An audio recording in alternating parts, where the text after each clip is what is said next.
start off, these are 4 people who just graduated high school, obviously extremely excited, huge milestone in their life, extremely excited to go to college.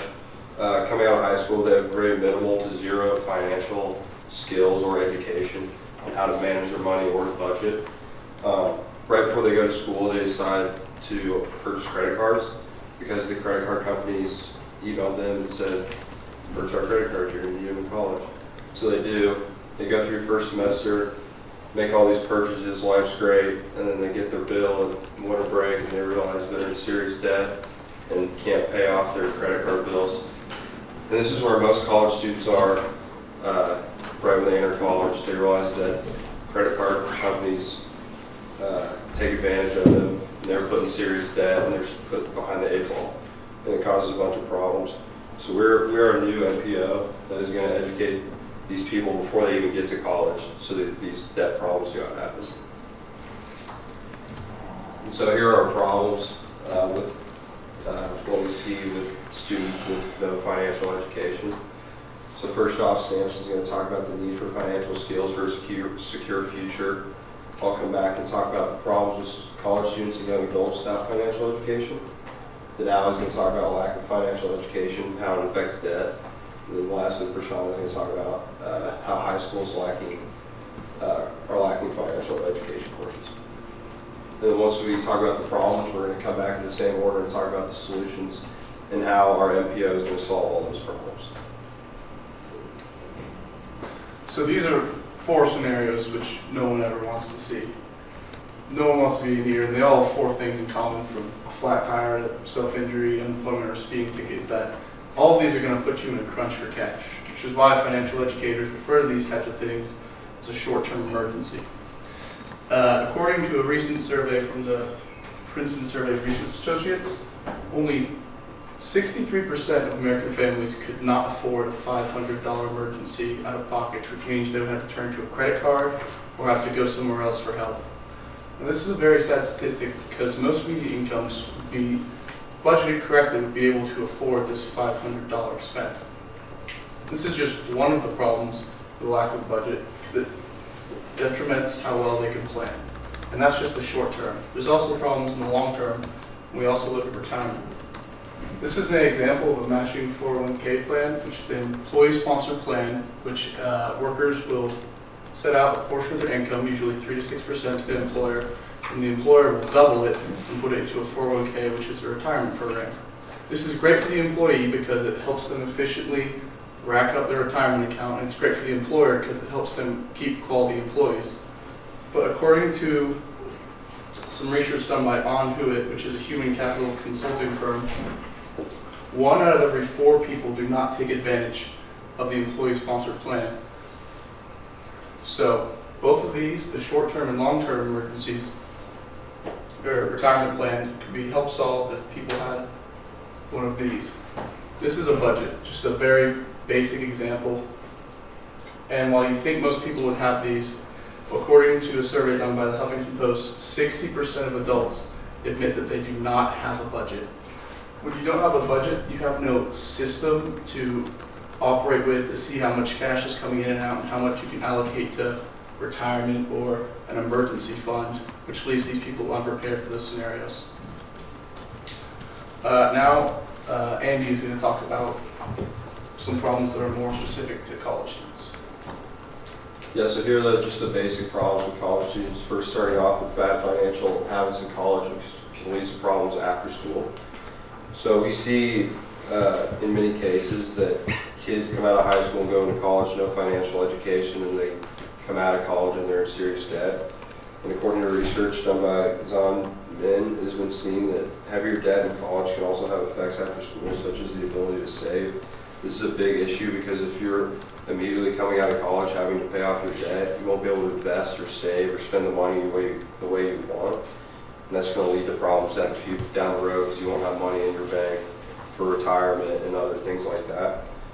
And it could also bring your credit score down, which is when you're like buying a car and purchasing other things, it can have a big effect on that.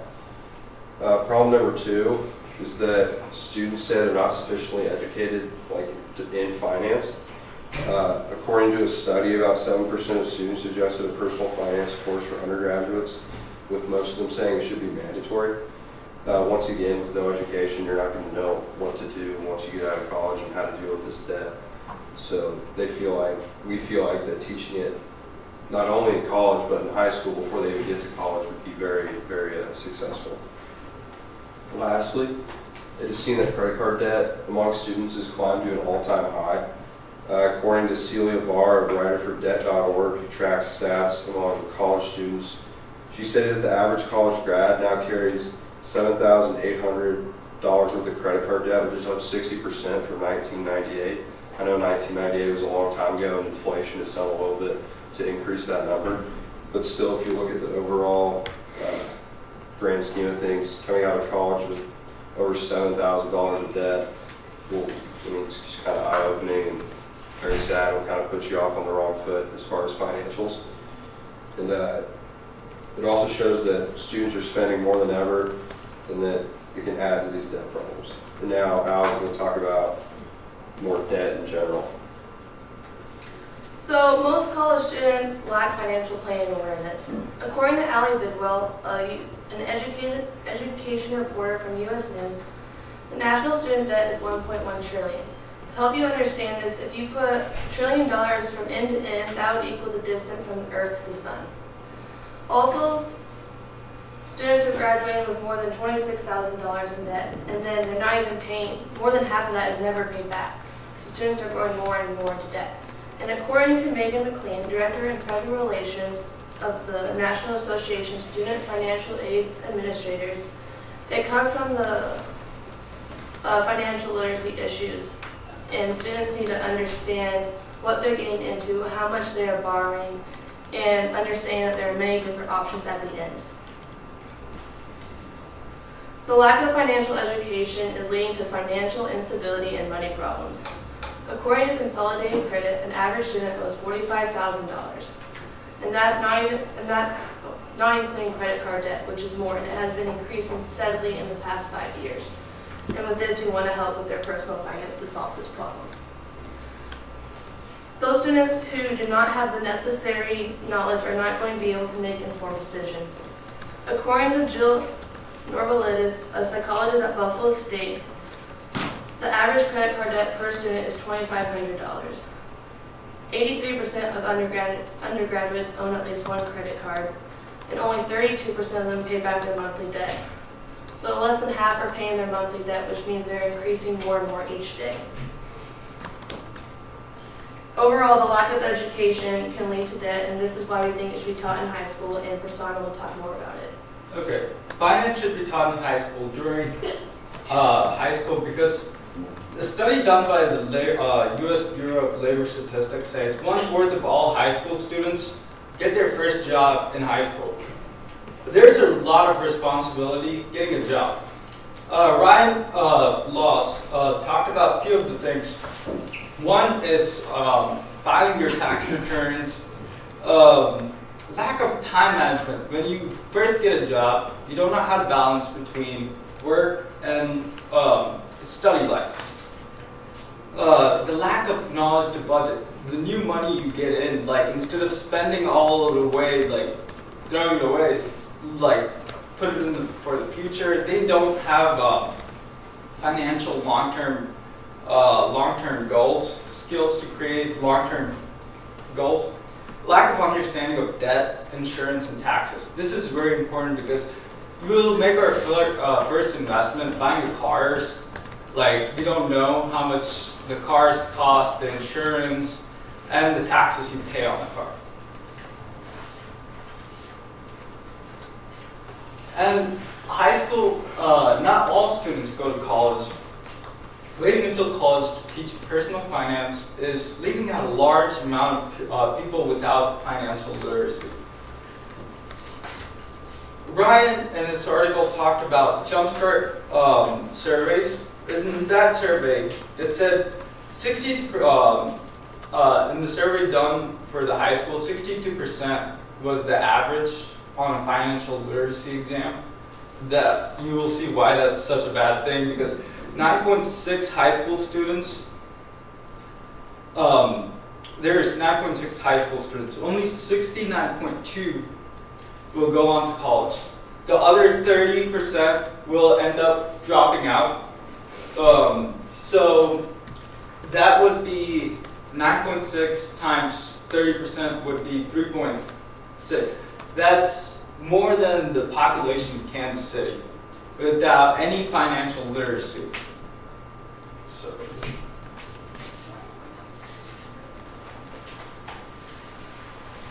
This is a topic that needs to be taught in high school because it helps students be aware of the problems that they will be facing in college. And this will help students be more financially knowledgeable going into college. Kevin James, in his article, Debt and No Degree, talks about average borrowed money for college graduate has increased from 1994 from 11K to 34K in 2014. Lack of knowledge on loans options, for example, federal loans has options like income-based options that offer loans forgiveness in for 20 years, making their payments more affordable and extending payment terms. The consequences of not paying your loans and how it affects your credit score. If you fail to make a payment for a loan, the entire loan can be due once you default. And that would affect your credit score, which will put all your major life events like buying a home or buying a new car further away from you. So now you'll see all the problems that occur once we don't teach financial literacy in high school. The solution is an obvious one. Teach it in high school. Samson will now explain some of the problems that will help solve this issue. So as Prashant said, teach it in high school, that's what our NPO will do, which we will call Personal Finance Helpers, or PFH for short. And while we'll get into the logistics of it later, we're essentially going to be going into high schools to help teach them personal finance. And we believe, based off research, that this will have a good impact. Olivia S. Mitchell, a professor at Wharton University who published Financial Literacy and Economic Outcomes, said that there is a high chance of a link between financial literacy and preparedness for short-term emergencies like we were talking about earlier, such as a flat tire or a broken arm. It also helps them prepare for the long run. And while not everyone's going to understand all these different retirement plans, at least they'll start to have some understanding and know that they need to know more.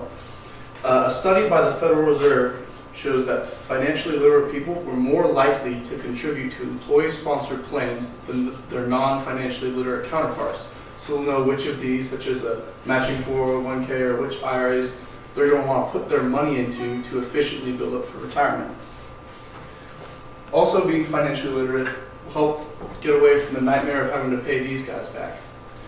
It won't stop them from taking credit cards, but in the Journal of Economic Behavior, a study called The Impacts of Mandatory Financial Education has shown that financial literacy helps people be more reliable in paying back loans and not take as risky loans as they would have been had they not been educated. Now to talk about more specific solutions to college students. Sam. Alright, so these are some of the solutions to the problems that I mentioned earlier. First off, education for a better quality of life. This is another reason to teach it in high school. If we teach it in high school and these kids get to college, they will be able to know what they're doing in terms of finances, and it'll take less stress off them, not only in the classroom, but in their life in general. According to Howard Friedman, the writer of 10 Keys to Money Management Success, he states that waiting until after college is way too late to understand the financial process, and that's obviously another reason why we should teach it in high school. Secondly, we could lower the amount of credit cards that students have in their hands. An alternative to this is going the debit card route. This is much better because you have a set account and you know how much money's in the account at all times, and there's not as many fees on a debit card as compared to a credit card. This way you'll be able to budget your money better and know exactly how much money you have at all times. And then lastly, learning the impact of bad credit scores and debt. If you learn more about bad credit scores and debt, this will be able to teach kids that if they overspend and do not budget now, it will have serious impacts on them in the future. And by knowing this, they'll hopefully and will budget and make wise decisions with their money. So now that we've talked about that, I was going to talk more about solutions to debt. So preventing debt with personal finance education. Improving financial knowledge needs to be taken seriously, and we need to get started working with teens. Now, according to the American Bank Association, Community Engagement Foundation has these 2 online personal finance courses. Get Smart About Credit, focus on credit scores and identity theft and paying for college, and teach children to save is just basic knowledge for kids. The only problem with that is online based. Our NPO, PFH, wants to bring in people to help teach the teens how to interact with actual budgeting and saving for money.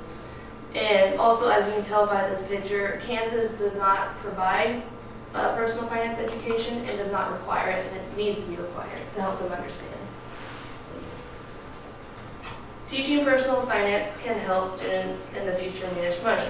According to American Student Assistant, 3/4 put off saving for retirement, 43% delay having families, and 27% find it difficult to buy necessities.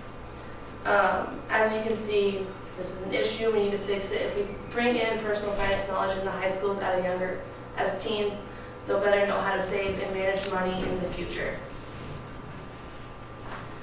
6, personal finance classes need to become a requirement in high school, as we know.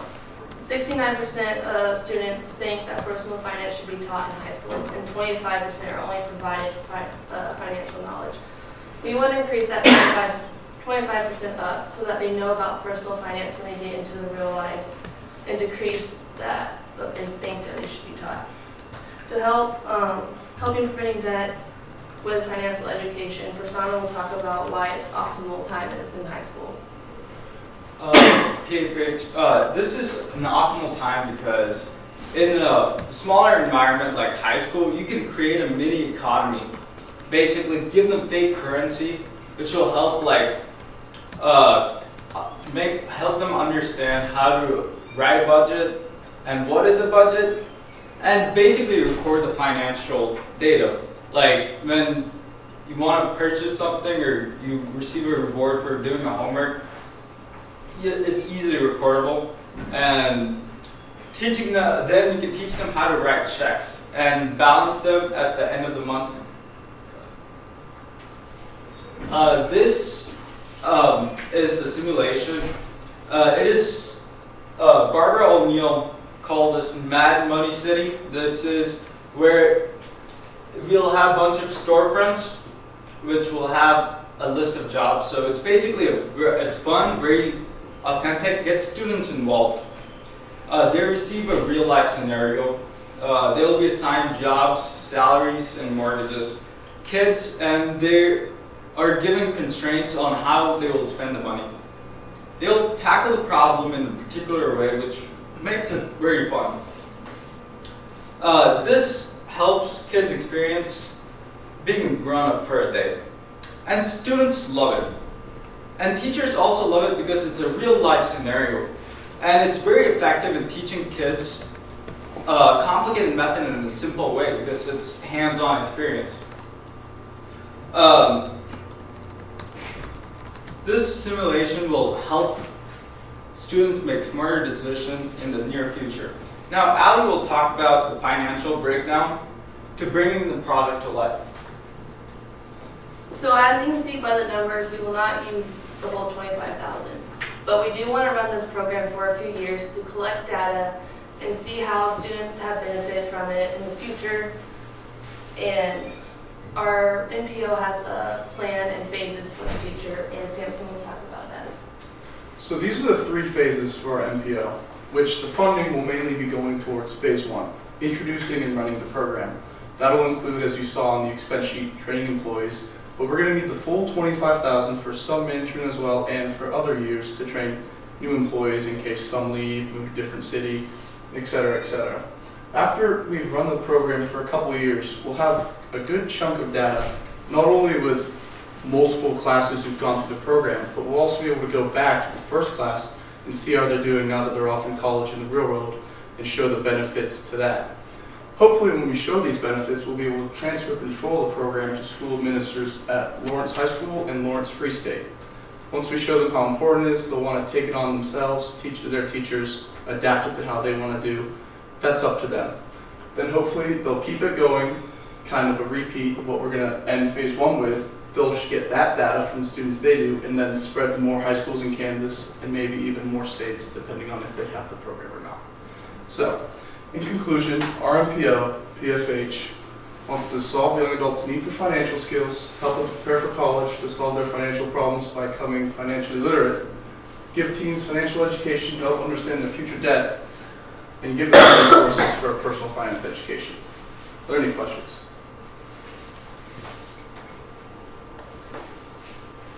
Would your NPO ever offer classes for adults also about personal finance, since their kids also?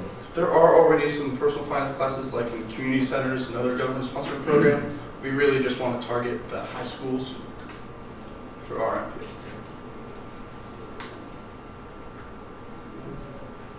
Yes.